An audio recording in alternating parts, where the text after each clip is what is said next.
मोहाली में पंजाब पुलिस के खुफिया ब्यूरो के दफ्तर पर कल शाम एक ग्रेनेड विस्फोट हुआ।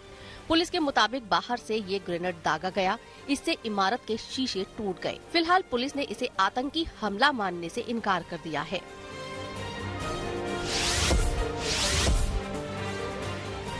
धमाके के बाद आनन फानन में सुरक्षा बलों ने पूरे इलाके को सील कर दिया।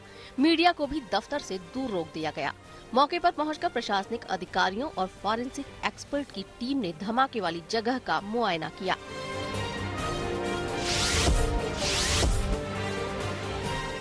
राहत की बात ये थी कि बिल्डिंग के आसपास रिहायशी इलाका नहीं है। अब पंजाब पुलिस एक और कड़ी जोड़ रही है। एक दिन पहले ही तरनतारन में 1.5 किलो RDX और दूसरे विस्फोटक सामग्री बरामद हुई थी।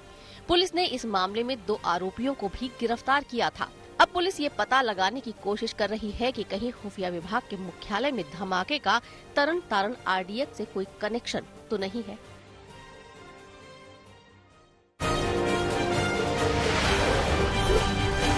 नागपुर रेलवे स्टेशन पर जिलेटिन से भरा बैग मिलने से हड़कंप मच गया। ये बैग स्टेशन के सामने पुलिस बूथ के पास मिला। पुलिस ने बम निरोधक दस्ते की मदद से बैग खोला तो उसमें जिलेटिन की 54 छड़ें थीं। इसके बाद RPF और GRP ने उस परिसर को घेर लिया। बैग में जिलेटिन के साथ साथ पावर सर्किट भी था, जो विस्फोट के काम आता है।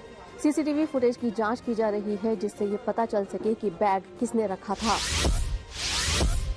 मुरादाबाद मंडल के कई रेलवे स्टेशन को बम से उड़ाने की धमकी मिली है। धमकी वाली चिट्ठी मिलने के बाद RPF ने सुरक्षा के मद्देनजर चेकिंग अभियान तेज कर दिया है। धमकी देने वाले ने 21 मई की तारीख दी है। ये चिट्ठी मुरादाबाद मंडल के रुड़की रेलवे स्टेशन मास्टर के पास आई थी।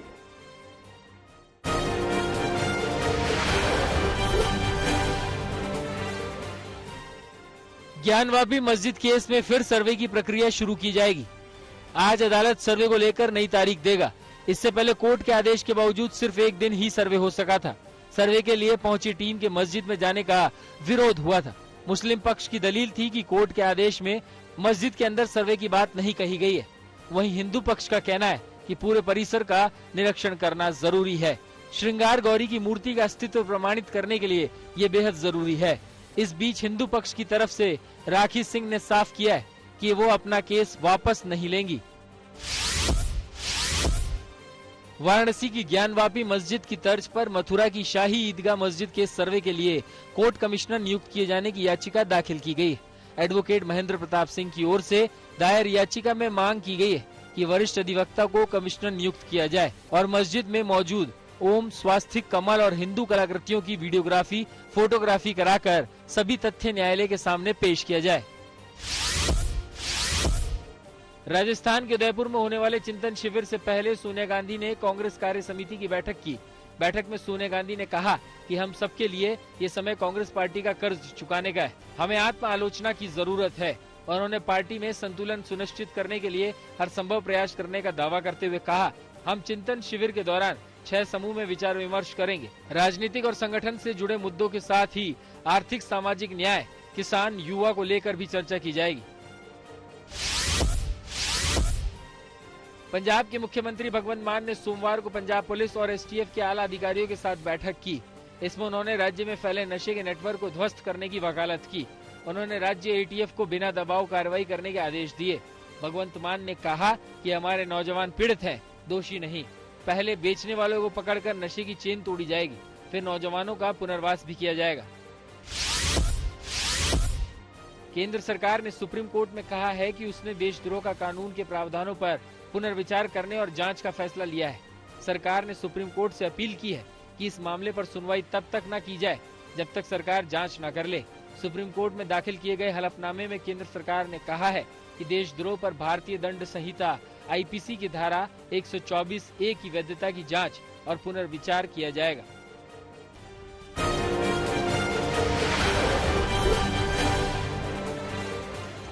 दिल्ली पहुंची अमरावती से निर्दलीय सांसद नवनीत राणा और उनके विधायक पति रवि राणा ने लोकसभा स्पीकर ओम बिरला से मुलाकात की।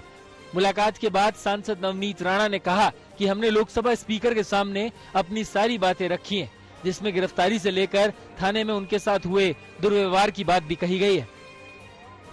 23 मई को नवनीत राणा विशेषाधिकार समिति के सामने लिखित में अपनी बात दर्ज कराएंगी। उन्होंने एक तारीख मुझे दी है 23 तारीख को। मेरी जो भी कंप्लेन है उसके सुनने के लिए एक डेट ठहराई गई है और प्रिविलेज उसकी पूरी जानकारी मुझसे लेगी, लेखी स्वरूप से भी और मेरे जबानी से। तो मुझे लगता है ये सब चीजें उनको दी हैं और न्याय की अपेक्षा मैंने पूरी रखी है बिरला साहब से कि इस पे अगर वो दोषी हैं और दोषी पाते हैं तो उन पे जरूर कार्रवाई होगी। सांसद नवनीत राणा और उनके पति रवि राणा के खिलाफ बीएमसी का एक्शन तेज हो गया है। बीएमसी की एक टीम सोमवार को नवनीत राणा के घर पहुंची और अवैध निर्माण को लेकर जांच की। बीएमसी ने अवैध निर्माण का नोटिस राणा दंपत्ति के मुंबई के खार इलाके वाले घर के लिए दिया था। बीएमसी की टीम पहली बार 4 मई को उनके घर पहुंची थी, लेकिन वहां किसी के ना होने के चलते बीएमसी अपनी जांच नहीं कर पाई। सोमवार को टीम एक बार फिर नवनीत राणा के घर पहुंची। दक्षिणी दिल्ली नगर निगम की ओर से आम आदमी पार्टी के विधायक अमानतुल्लाह खान के खिलाफ शिकायत दर्ज कराई गई है। अमानतुल्लाह खान पर सरकारी काम में बाधा डालने का आरोप है।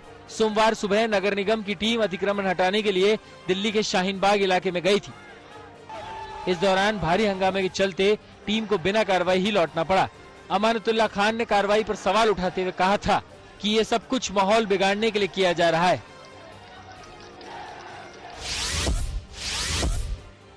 शाहीन बाग से अतिक्रमण हटाए जाने के खिलाफ याचिका पर सुप्रीम कोर्ट ने सुनवाई से इनकार कर दिया।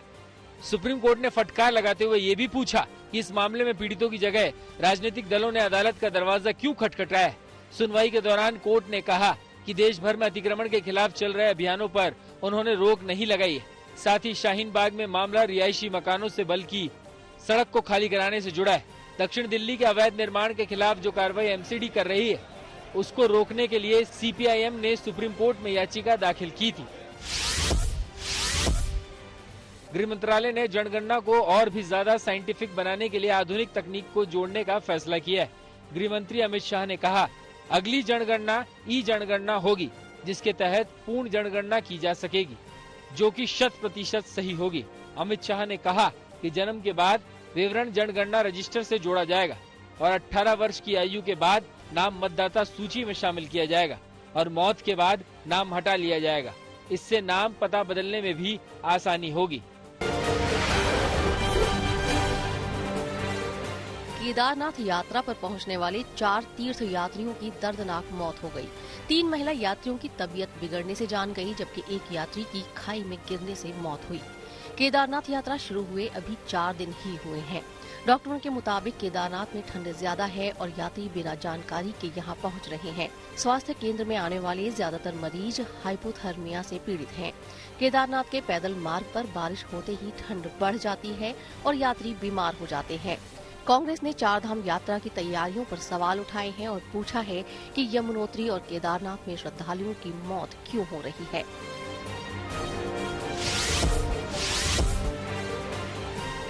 केदारनाथ यात्रा के दौरान आने वाले यात्रियों को बिजली संकट का भी सामना करना पड़ रहा है। बिजली नहीं होने की वजह से यात्री पड़ावों पर नहीं रुक रहे हैं। इससे कारोबारियों को नुकसान हो रहा है। 3 दिनों से केदारनाथ यात्रा पड़ाव के फाटा, शेरसी और मैखंडा में विद्युत और संचार व्यवस्था चरमरा गई है।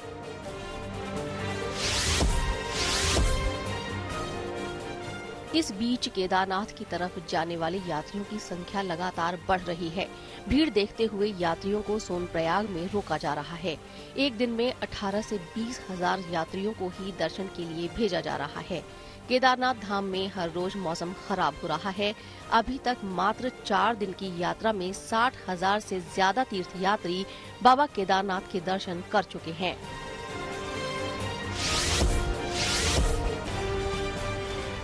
ओडिशा, पश्चिम बंगाल और आंध्र प्रदेश में तूफानी बारिश का अलर्ट जारी किया गया है। मौसम विभाग ने लोगों को सुरक्षित जगहों पर जाने की सलाह दी है। तूफान असनी की वजह से ओडिशा के तटीय इलाकों में भारी बारिश हो रही है। असनी की वजह से कोलकाता नगर निगम ने कंट्रोल रूम बनाया है। भारी बरसात से कोलकाता के कई इलाकों में पानी भर चुका है।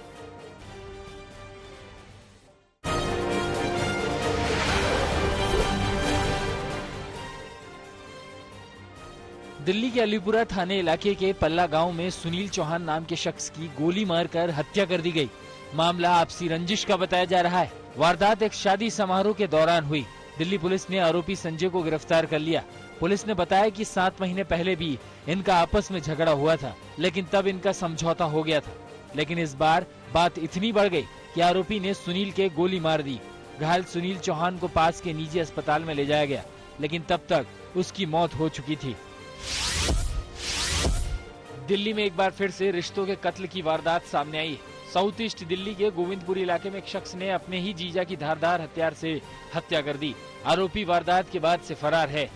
जिसकी हत्या हुई है उसका नाम मोहम्मद शहजाद आलम है, जो गोविंदपुरी इलाके में किराए के मकान में रहता था। वो मूल रूप से बिहार का रहने वाला था। बताया जा रहा है कि शहजाद का अपनी पत्नी से विवाद हो गया था और पत्नी के घर से जाने के बाद वो साली के साथ रह रहा था। जब आरोपी घर आया तो पहले उसने अपनी बहन की पिटाई की और जब उसके जीजा ने उसे रोका तो धारदार हथियार से उसकी हत्या कर दी। पुलिस आरोपी की तलाश कर रही है। हरियाणा के पलवल में 10 दिन पहले हुई एटीएम लूट की वारदात को पुलिस ने सुलझा लिया है। पंजाब नेशनल बैंक के एटीएम में हुई लूट मामले में पुलिस ने एक आरोपी को गिरफ्तार कर लिया है। जब आरोपी एटीएम उखाड़ कर ले गया था उस समय उसमें 25 लाख से ज्यादा कैश बरामद था। पुलिस ने आरोपी के पास से एटीएम और वारदात में इस्तेमाल कार को बरामद कर लिया है। अब पुलिस गिरफ्तार आरोपी के बाकी 8 साथियों की तलाश में छापेमारी कर रही है। पुलिस ने सीसीटीवी कैमरों और साइबर सेल की मदद से आरोपी वसीम को उसके घर से गिरफ्तार किया। पुलिस दावा कर रही है कि जल्द ही आरोपियों के साथियों की गिरफ्तारी होगी, साथ ही लूटी हुई रकम भी बरामद कर ली जाएगी। यूपी के बांदा में पुलिस और प्रशासन की टीम ने गैंगस्टर मुन्ना पर शिकंजा कसा। प्रशासन ने मटौंदा थाना इलाके में त्रिवेणी गांव में हिस्ट्री शीटर मुन्ना का अवैध निर्माण गिरा दिया। इस मौके पर एसडीएम, तहसीलदार, सीओ सहित बड़ी संख्या में पुलिस बल मौजूद रहा। हिस्ट्री शीटर के खिलाफ गैंगस्टर गुंडा एक्ट समेत 33 गंभीर आपराधिक मामले दर्ज हैं। प्रशासन के मुताबिक गैंगस्टर ने तालाब की 2 बीघे जमीन पर दुकान और तार लगाकर अवैध कब्जा कर रखा था, जिसे प्रशासन ने बुलडोजर से गिरा दिया। बताया जा रहा है कि प्रशासन ने 1 साल पहले भी इस अतिक्रमण को हटाया था, लेकिन हिस्ट्री शीटर ने दबंगई के बल पर फिर से अवैध कब्जा कर लिया था। पंजाब के जालंधर में मामूली विवाद में ईंट से पीट कर हत्या का मामला सामने आया है। एक महिला और उसकी बेटियों ने अपने ही चाचा को ईंट से कुचलकर मार डाला। बताया जा रहा है कि 15 साल से जमीन को लेकर पारिवारिक विवाद चल रहा था, लेकिन एक बार फिर झगड़े के दौरान घर में मौजूद लड़कियों ने अपने चाचा पर हमला कर दिया। गंभीर रूप से घायल शख्स को जब अस्पताल में पहुंचाया गया तो डॉक्टरों ने उसे मृत घोषित कर दिया। पुलिस केस दर्ज कर आरोपियों के खिलाफ कार्रवाई की तैयारी कर रही है। पुलिस के मुताबिक वो मर्डर केस की हर एंगल से जांच कर रही है। दिल्ली के मुखर्जी नगर इलाके में पैसों के लेन देन को लेकर एक शख्स की पीट कर हत्या कर दी गई। मृतक के परिवार का आरोप है कि कुछ लोगों से पहले भी उसका पैसे को लेकर झगड़ा हुआ था। मृतक की पहचान प्रवीण लांबा के रूप में हुई है, जो मुखर्जी नगर के परमानंद कॉलोनी में परिवार के साथ रह रहा था। बताया जा रहा है कि प्रवीण सुबह घर के पास में ही किसी से पैसों को लेकर मांग कर रहा था, लेकिन इसके बाद राहुल और रवि नाम के लड़कों ने उस पर पत्थर और बोतल से हमला कर दिया। उसे आनंद फानंद में अस्पताल ले जाया गया, जहां इलाज के दौरान उसकी मौत हो गई। फिलहाल पुलिस ने इस मामले में आरोपी बुक्की रवि मल्होत्रा को हिरासत में ले लिया है, जबकि दूसरा आरोपी अभी फरार है। यूपी के मेरठ में एक शख्स का शव पेड़ से लटका मिलने के बाद इलाके में हड़कंप मच गया। पूरा मामला सरूरपुर थाना इलाके का है। मौके पर पहुंची पुलिस ने शव को पेड़ से उतारकर पोस्टमार्टम के लिए भेज दिया। बताया जा रहा है कि 21 साल का आकाश भट्टे में मजदूरी करता था।